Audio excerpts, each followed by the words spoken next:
actividad que desarrolla. Yo, por una decisión personal, en estos momentos trabajo en la Argentina, bueno, en Latinoamérica, pero desde la Argentina. Soy profesor en la Universidad de Buenos Aires, en la Facultad de Derecho, y director del Centro de Investigaciones Restaurativas de la Universidad de San Andrés. Y bueno, un poco lo que quiero contarles tiene que ver con un marco primero filosófico teórico, pero mi intención es terminar hablando o bajando algunos aspectos que tienen que ver con algunos trabajos que en estos momentos hemos desarrollado en diferentes ámbitos y especialmente vinculados con un caso muy famoso en Brasil relacionado con el tema de empresas y delitos medioambientales y el papel que está llamada a jugar la justicia restaurativa y las prácticas restaurativas en ese espacio. Bueno, voy a de alguna manera darle un marco en este sentido. Lo primero, creo que es bueno comenzar distinguiendo lo que es el discurso de la justicia restaurativa o de las prácticas restaurativas, después volveré sobre la distinción, el discurso del restaurativismo como un modelo que enfoca a lo que pasa dentro de una empresa, tanto como un modelo que enfoca a lo que ocurre con esa empresa hacia afuera en su relación con su contexto, con sus usuarios, con los consumidores, con el entorno en donde la empresa desarrolla su práctica. Y ya quiero adelantar una idea muy importante. Para la justicia restaurativa y para las prácticas restaurativas, distinguir estos dos espacios es un grave error. Es decir, un modelo de trabajo restaurativo en el ámbito de la debida diligencia de las empresas es, sin lugar a dudas, una manera de conectar lo que pasa dentro de la práctica, dentro de la empresa, su estructura, su modelo decisional, la forma en que se conectan dentro de la empresa, con conectar eso con lo que hace la empresa en su relación con el entorno, con aquello que los vincula, con el contexto, etc. Entonces, primera cuestión es que el restaurativismo, a diferencia de otros modelos, reclama la conexión ineludible de estos dos espacios. El segundo punto tiene que ver con un libro que yo leí hace mucho tiempo, que me parece un gran libro para hablar de estos temas, que es el libro de Bauerman, El mercado de la virtud. Parece que es un libro que habla muy bien sobre estas cuestiones, donde él pone el foco en dos espacios importantes que yo voy a hoy usar desde el punto de vista del modelo de presentación.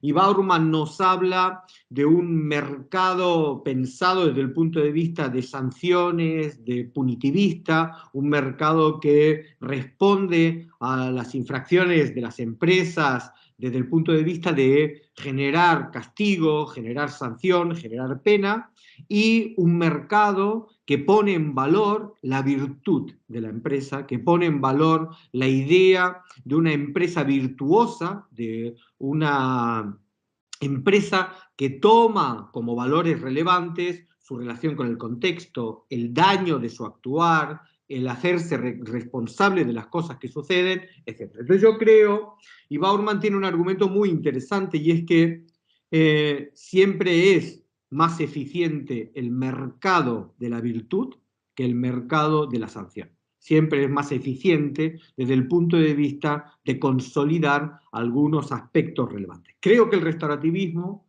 defiende, ahora vuelvo sobre esa cuestión, ese mercado de la virtud desde una lógica que, permítanme que cite a otro autor que el doctor de Páramo conoce muy bien porque su tesis doctoral versó sobre él, que fue Hart. Hart, en el libro del concepto de derecho, distingue dos conceptos que me parecen importantes traer aquí. La idea de tener una obligación y la idea de sentirse obligado. Yo creo que el restaurativismo lo que postula en el ámbito de esta debida diligencia, en este ámbito del discurso del compliance, en este ámbito del discurso del cumplimiento normativo, e insisto que ahora vuelvo rápidamente en la práctica sobre esa cuestión, es la necesidad de crear estructuras que hablen de un sentirse obligados desde el punto de vista de la empresa, más que de un tener una obligación desde el punto de vista de una empresa.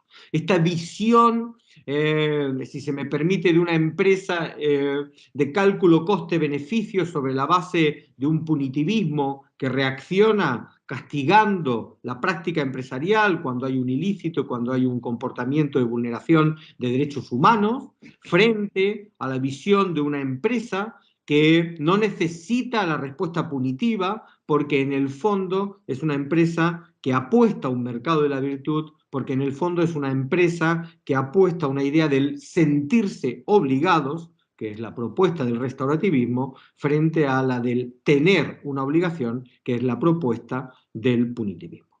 Ahora, ¿qué es lo que propone el restaurativismo? ¿Qué es lo que el restaurativismo pone encima de la mesa como un discurso? A mí me parece interesante en muchos ámbitos, esto también es importante destacarlo. Hoy en el mundo, la lógica del pensamiento restaurativo no solo está poniendo en cuestión presupuestos muy clásicos del planteamiento jurídico, sino que hoy en el mundo hay escuelas restaurativas, hay empresas que incorporan la lógica restaurativa como parte de su práctica y de su desarrollo empresarial, hay ciudades que defienden y definen una lógica de trabajo y de propuesta restaurativa, así que el restaurativismo no es solo un discurso desde el punto de vista de la justicia, el restaurativismo es también un discurso desde el punto de vista de una práctica de las relaciones humanas.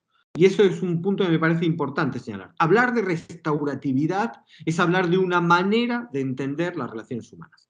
Y esa restauratividad participa fundamentalmente de dos grandes ideas. La primera, que es posible y tiene sentido colaborar y cooperar entre las personas en nuestro mundo actual, que hay bienes comunes que son necesidades universales de las personas y que en ese espacio tiene sentido el cooperativismo y el colaborar entre personas físicas, personas jurídicas. Tiene sentido colaborar unos con otros porque eso funciona en nuestras relaciones. También el restaurativismo dice que a veces no es posible la cooperación ni la colaboración y entonces enfrentamos espacios de conflictividad, de conflictos que crecen. Conflictos de la empresa con los usuarios, conflictos internos de la empresa, conflictos entre personas en su relación. Entonces, cuando ocurre eso, el restaurativismo lo que propone es que la respuesta a la conflictividad tiene que ser una respuesta fundamentalmente pensada desde ciertas pautas de trabajo, de ciertas pautas de pensar los conflictos. Yo diría que básicamente los restaurativistas defendemos 5 grandes propuestas acerca del rol que están llamados a jugar en los conflictos, las empresas, las personas, cuando encaramos este tipo de espacios. La primera cuestión es la idea del diálogo. Para el restaurativismo, la idea de dialogar es una cuestión importante. El diálogo es constructor. La idea de una lógica de monólogos, la idea de una empresa o de un individuo que habla y los demás escuchan, o la idea de un juez que impone mientras los demás asumen aquello que se impone, no es una idea restaurativista. El restaurativismo cree que hablar de estos espacios, digamos que una vieja, parafraseando el título de un libro viejo que se llamaba Cuando hablar funciona. Bueno, el restaurativismo defiende que hablar funciona. El diálogo debe ser la pauta de interacción, un diálogo entre empresas, entre ciudadanos, entre personas, es un espacio importante para el restaurativismo. La segunda cuestión es el protagonismo. La segunda idea importante del pensamiento restaurativo es el protagonismo. Hacerse protagonista es un punto importante. No es extraño, y voy a volver rápidamente luego voy a fijarme en una pauta acerca de qué es lo que ocurre cuando las empresas hoy en el mundo tienen que enfrentar, por ejemplo, problemáticas medioambientales de su propia práctica empresarial. Bueno, una pauta muy característica, que no es solo la pauta de la empresa, es la pauta en la que hemos sido mayoritariamente educados, es evitación, es evitar, es no ser protagonistas, es la idea de empezar a buscar, a consolidar la mayor cantidad y el mayor volumen de estrategias excusatorias posibles frente a una situación de daño, frente a una situación de vulneración de derechos humanos, vulneración de delitos medioambientales o vulneración, aunque no sea delictiva, de una práctica empresarial que produce o genera un daño en el medio ambiente. Para el restaurativismo la idea fundamental es la idea de hacerse protagonistas. Protagonistas tanto del causante como del damnificado, como de aquel que sufre el daño de esa práctica, de esa actuación, que tiene que también aprender a hacerse protagonistas de ese intercambio. Nosotros no hemos sido educados en ese contexto, nosotros no hemos sido preparados para ese contexto. Siempre cuento una historia que me parece bastante clara. Si mi hijo viene chiquito y me dice, papá, me peleé en clase, lo primero que solemos decir es, ¿se lo dijiste a la señorita? Lo primero que nosotros hemos aprendido a hacer es a buscar autoridades que se hagan cargo del espacio, que se hagan cargo del impacto que tiene nuestra práctica sobre terceros. Hablar de alguna manera de diligencia es hablar también de un proceso de protagonismo y un proceso de hacerse cargo de aquellas cuestiones que suceden o ocurren. La tercera palabra importante para el restaurativismo es reconocimiento. La capacidad de reconocer el lugar que ocupamos en nuestras interacciones, el lugar que ocupa la empresa en el contexto, en el desarrollo de una sociedad, es un espacio muy importante. Pero también reconocer aquello que hacemos, aquello que provocamos en nuestro actuar, ser capaces de identificar que somos nosotros en nuestras decisiones personales, empresariales, los que generamos dinámicas que el restaurativismo pretende reflexionar en torno a ellas y no una idea de no tuve opción, no había otra oportunidad, no tuve ninguna otra manera de hacer las cosas, sino que hay posibilidad de dialogar sobre las alternativas, sobre las posibilidades de intercambio. La cuarta palabra es responsabilización. La idea de un espacio de responsabilización significa algo que para el restaurativismo es muy importante, que es el discurso del relato del daño. El discurso del relato del daño que mis decisiones producen, en dónde lo producen y en dónde lo generan. Ser responsable es ser capaz de entender esa cuestión del daño producido y ser responsables también, bajo esta idea de una ética del cuidado, de una ética que lo que busca es proteger, reducir los daños, reducir el impacto de mis decisiones empresariales o personales sobre el entorno. Entonces la responsabilización me parece una palabra importante. Y la última palabra es restaurar. Y aquí quiero señalar rápidamente lo siguiente, restaurar no es reparar. Y este es un punto muy importante, volveré ahora rápidamente en el caso que quiero contarles sobre esta cuestión. Reparar es definir el espacio indemnizatorio, es decir, yo hago algo, genero un daño y pregunto cuánto cuesta el daño que he generado.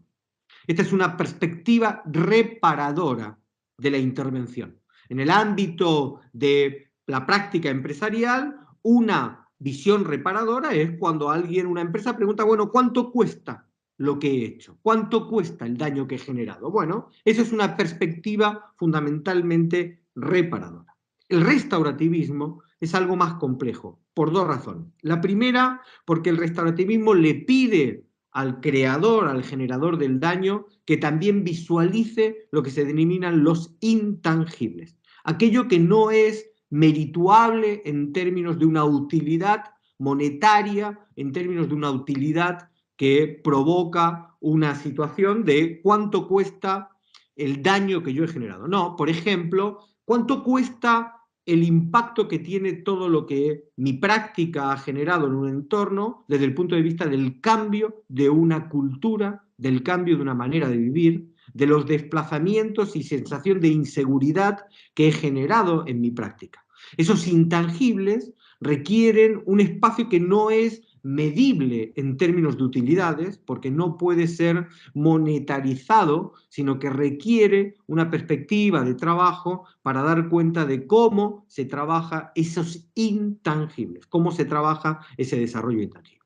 Y por último, un punto muy importante, al menos en mi experiencia de trabajo con empresas en contextos de intervención, sobre todo medioambiental, la idea fundamental de la recomposición del vínculo. Es característico una visión de la intervención donde hay, una vez provoco el daño, hay una visión acerca de, bueno, cuánto se debe por el daño causado, pero yo no me preocupo de recomponer el vínculo, la relación con el entorno, con el contexto, con las personas que fueron afectadas por mi práctica, por mi actividad. Para el restaurativismo, restaurar es incorporar en una lógica de respuesta, reconocimiento, responsabilización, pero una lógica de respuesta que trabaja tanto aspectos tangibles como intangibles, así como una recomposición del vínculo. ¿Por qué es tan importante la lógica restaurativa, sobre todo en el ámbito de empresas transnacionales? Bueno, hay, en mi opinión, dos problemas muy importantes que la justicia hoy encara y que hacen realmente complejo seguir sosteniendo una perspectiva utilitarista, una perspectiva útil de la idea del punitivismo. Básicamente, creo que el primer gran problema que tenemos es que fundamentalmente la idea de un derecho que opere en empresas transnacionales o empresas multinacionales es realmente una idea compleja. Todos los juristas, yo no me voy a dedicar ahora a expresar las problemáticas jurídicas que plantea un modelo de respuesta, de justicia, que intenta llegar para responder frente a una empresa que tiene una multiplicidad de centros, de redes, de espacios sociales, de dinámicas de interacción que hacen realmente complejo la posibilidad de no solo llevar a juicio, sino llevar a un juicio a buen término en una empresa multinacional. Es realmente complejo desde el punto de vista de las prácticas jurídicas tradicionales pensar en que podemos encontrar un sistema de respuesta suficientemente sólido, y ahora, insisto, volveré para poner un ejemplo de todo esto que estoy diciendo, un modelo de empresa suficientemente sólido para dar una respuesta a este tipo de problemas. Pero es que además hay otro problema muy importante, y es que todos los que venimos del mundo jurídico, pienso que tenemos bastante claro, en su versión más tradicional, no solo del derecho penal, en el bankruptcy, quiebras, familia, una perspectiva conforme a la cual el derecho fundamentalmente asume tres cosas. Una primera cosa que asume el derecho tradicional es una versión, si me permiten, hobbesiana, una antropología pesimista del individuo. El derecho sirve para motivar los comportamientos de individuos que, liberados a su libre albedrío, se comportarían de una manera realmente dañina para ellos y para terceros. Y esto se aplica tanto en la lógica individual como en una lógica colectiva, por ejemplo, de una empresa. Entonces, el derecho existe en una lógica de hobbesiana. Yo siempre digo que Hobbes era una bellísima persona que nos hizo mucho daño con un libro terrible llamado El Leviatán. Sin embargo, dicen que Rousseau era una malísima persona que escribió un libro maravilloso. Así que quizás para juzgar al individuo no hay que leer los libros que escribe, sino que habrá que ver otra cosa. Pero sea como fuere, nuestra concepción jurídica del derecho, de la justicia, es una concepción hobbesiana. Es una concepción que ve al mundo en una lógica negativa, en una antropología negativa. Esa antropología negativa nos lleva a una segunda idea, que es que es nuestra impericia para hacer las cosas de una mejor manera. Es nuestra imposibilidad de hacer las cosas de una mejor manera.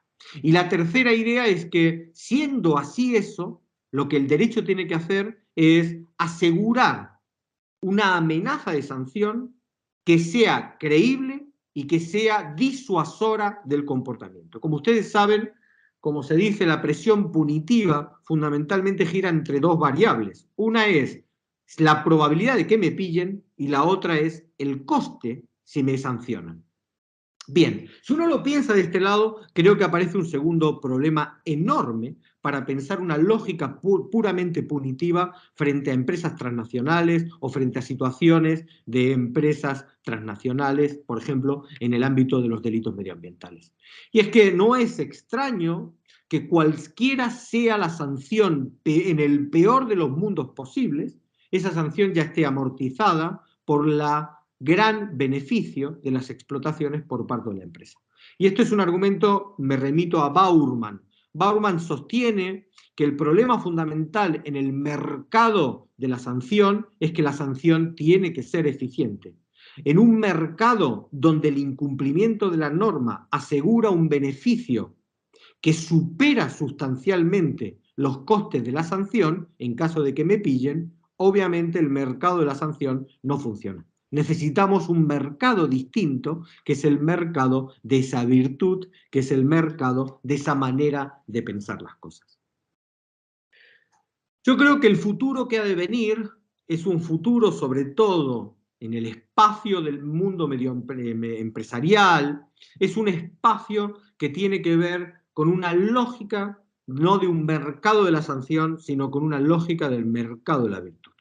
Y creo que esto tiene que ver precisamente con algo que cada vez se reconoce con más fuerza, como les venía diciendo, que es el fracaso de una lógica puramente punitivista, de una lógica puramente de tener obligaciones, de una lógica que no discute la debida diligencia como una calidad de la empresa, que no discute el compliance, el cumplimiento normativo, que no discute las pautas internas acerca del papel de la empresa desde una lógica de un sentirse obligados frente al impacto que tienen en su entorno, yo creo firmemente que la justicia restaurativa o las prácticas restaurativas, no voy ahora a la distinción, pero creo que estos dos espacios aportan algo realmente innovador y novedoso.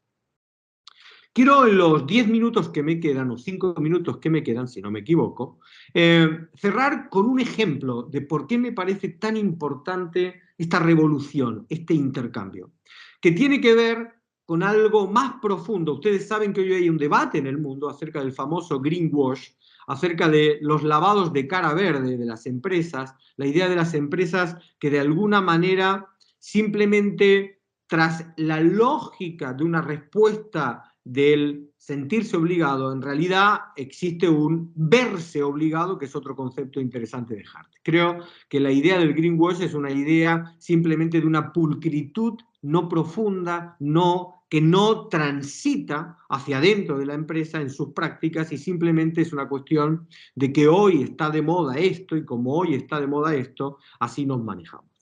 Yo creo que el futuro, en este sentido de las respuestas en estos espacios, sobre todo, insisto, en los casos de empresas multinacionales, apunta cada vez con más fuerza a una lógica de pensamiento restaurativo.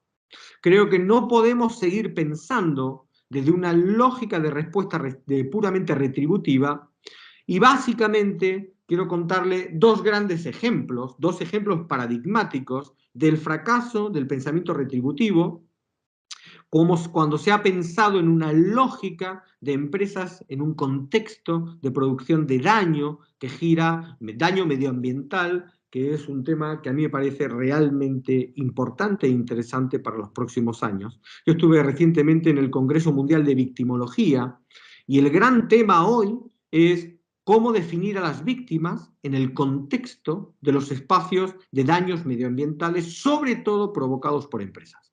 La victimología está discutiendo muy fuertemente sobre la reconceptualización de la idea de víctimas en relación a una práctica empresarial, que es una práctica empresarial fundamentalmente de corto plazo, de ganancias rápidas, que no visualiza el impacto que tiene en el contexto su práctica y que lo único que tienen en consideración es si tienen una obligación porque en ningún momento se sienten obligados a transitar en su lógica de negocios cómo desarrollar este tipo de actividades. El primer ejemplo que quiero mostrarles, o que quiero mencionar nada más, es el ejemplo famoso del Bhopal de la India. 36 años después de ese caso, el modelo puro retributivo no ha logrado transformar absolutamente nada, ni tan siquiera fundamentalmente responder de una manera en el que haya una indemnización, en el que haya una restauración, en el que haya ni siquiera una reparación de los daños provocados por la práctica empresarial. El ejemplo paradigmático del Bhopal nos muestra algo muy importante. Allí donde los conflictos se constituyen de una manera masiva, porque hay mucha gente afectada, con muchos bienes afectados, tanto tangibles como intangibles, y esto de una manera difusa, porque el alcance de lo que son víctimas no es fácil de determinar, que es lo que se discutía en el Congreso Mundial de Victimología, los modelos clásicos retributivos, la idea de una respuesta puramente sancionadora a nivel internacional, irrisorio, y a nivel nacional muy difícil de sostener, muestra que 36 años después nada cambió si no hubo ninguna modificación. El otro ejemplo me parece exitoso, de alguna manera, exitoso de una lógica restaurativa, fue el caso de Siemens. Cuando Siemens es denunciada por prácticas corruptas, porque había usado y había pagado y declara públicamente haber pagado dinero para precisamente desarrollar, para ganar concursos a través de actos de corrupción, eh, más allá del espacio puramente de debate jurídico, hubo una práctica en Siemens muy interesante, una práctica que a mí me parece que apuntala esta idea precisamente de una lógica restaurativa, y es que Siemens constituye un fideicomiso de muchísimo dinero para desarrollar investigaciones en el mundo contra la corrupción. Esta es una lógica de respuesta que avala esta visión de un mercado de la virtud frente a un mercado puramente utilitarista y punitivista. Un mercado donde la propia empresa, hubo revisión hacia adentro, cómo se tomaron las decisiones, quién tomó las decisiones, por qué se decidió hacer lo que se había hecho, y la empresa, más allá de una cuestión acerca de cuánto debo por el daño que he generado, toma una responsabilización que trasciende al acto individual y particular de ese daño por los casos de corrupción en los que había sido pillada la empresa. Y desarrolla un fideicomiso para generar investigaciones precisamente en el sentido opuesto de su propia práctica empresarial y en el sentido opuesto del daño que había generado su práctica empresarial. Eso me parece realmente una lógica. Nosotros estudiamos los casos en este sentido como un modelo interesante de trabajo desde el punto de vista de una lógica restaurativa. Y por último, solo mencionarlo porque mi intención es mostrar cómo hemos trabajado, qué es lo que se ha hecho durante el curso, en lo que se denomina diseño de procesos restaurativos dentro de las dinámicas de empresas multinacionales, sobre todo, aunque no exclusivamente, en el ámbito de los delitos o del daño medioambiental. El caso que quiero mencionar rápidamente es el caso de Samarco, que es una empresa brasilera una empresa brasilera compuesta a su vez por otras dos grandes empresas, que son las empresas accionarias, que son Vale, la empresa minera probablemente más importante de Brasil, y BHP, una empresa extranjera que trabaja, digamos, en ese espacio.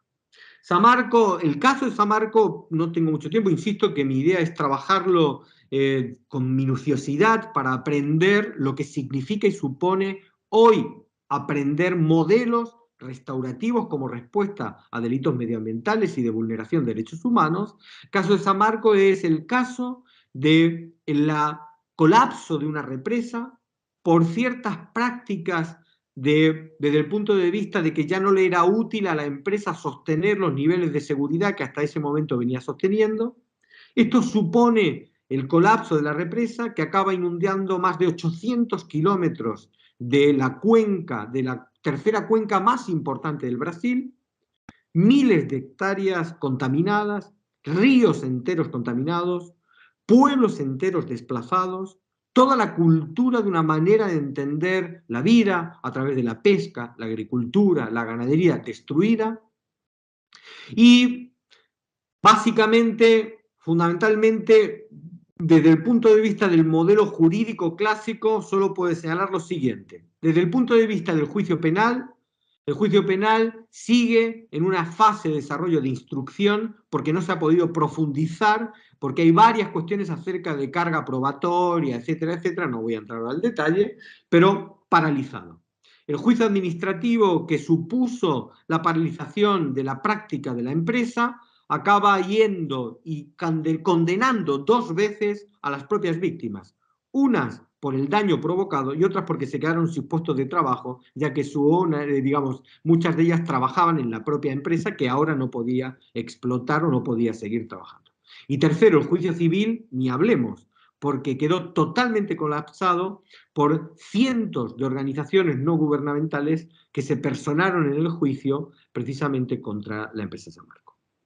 Lo que es interesante, y lo dejo ahí porque mi intención es trabajarlo en el curso, en la práctica, es que la empresa Samarco o la empresa Vale toma la decisión de desarrollar un modelo de respuesta realmente innovador, un modelo de respuesta realmente diferente, desde el punto de vista de un proceso que permita crear dinámicas restaurativas. Es verdad, y este es el punto que a mí me interesa trabajar en el seminario, en el curso, es verdad que los errores de diseño en el proceso, en el mecanismo, en el modelo de respuesta, han afectado sustancialmente no solo a la eficiencia del sistema propuesto por Samarco, sino también a su eficacia, generando dinámicas realmente complejas. Pero lo que quiero mostrar durante el curso es que, ¿cómo, lo diré de esta manera, cómo podría haber sido distinto si se hubiese hecho realmente un diseño restaurativo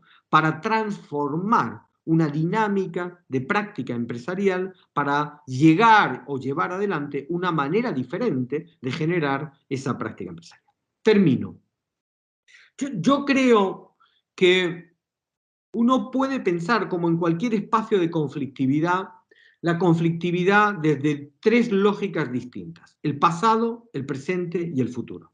Uno puede pensar las lógicas de lo que una empresa desarrolla, una empresa toma en consideración a partir de lo que son sus dinámicas en una lógica del pasado, que tiene que ver con cuál es la historia, cuál es la práctica, cuál es la manera en que esa empresa se conecta y se desarrolla en un mercado. Yo creo que ahí el discurso paradigmático del mercado de la virtud es un elemento consustancial a una idea de reconstrucción de una cultura empresarial, sobre todo en estos espacios de empresas transnacionales, que trascienda a esta visión del greenwash, que es una lavada de cara mediática y momentánea, que en realidad en cuanto rascas un poco te das cuenta que no existe porque no es sustentable. La segunda es el presente, que son las conflictividades del presente. Yo creo que es muy importante la idea de los tres conceptos: el concepto de debida diligencia, el concepto del compliance, el concepto del cumplimiento normativo, como elementos que deben consolidarse y asentarse dentro de una lógica de práctica empresarial en el presente de las empresas, en la idea de que tiene valor para una empresa incorporar esta dinámica. Y la otra tiene que ver con las cuestiones de los conflictos futuros. Yo pienso, después de, digamos, de esta experiencia de trabajo con empresas en delitos medioambientales, estoy cada vez más convencido de que si el restaurativismo de alguna manera acentúa o asegura de una manera muy importante que las empresas y los desarrollos empresariales en el futuro estén cada vez más asentados en una lógica realmente mucho más contextual, mucho más vinculada a una realidad, mucho más conectada con lo que le pasa al mundo, más allá de lo que le pasa en un pueblo o a una generación. Así que yo creo, y esa va a ser la tónica de mi curso, cómo el restaurativismo y la capacidad que tengamos todos de diseñar procesos restaurativos va a ser un elemento muy importante para el futuro y para especialmente en los delitos medioambientales y de vulneración de derechos humanos. Bueno, esto era rápidamente lo que quería contarles respecto a la justicia restaurativa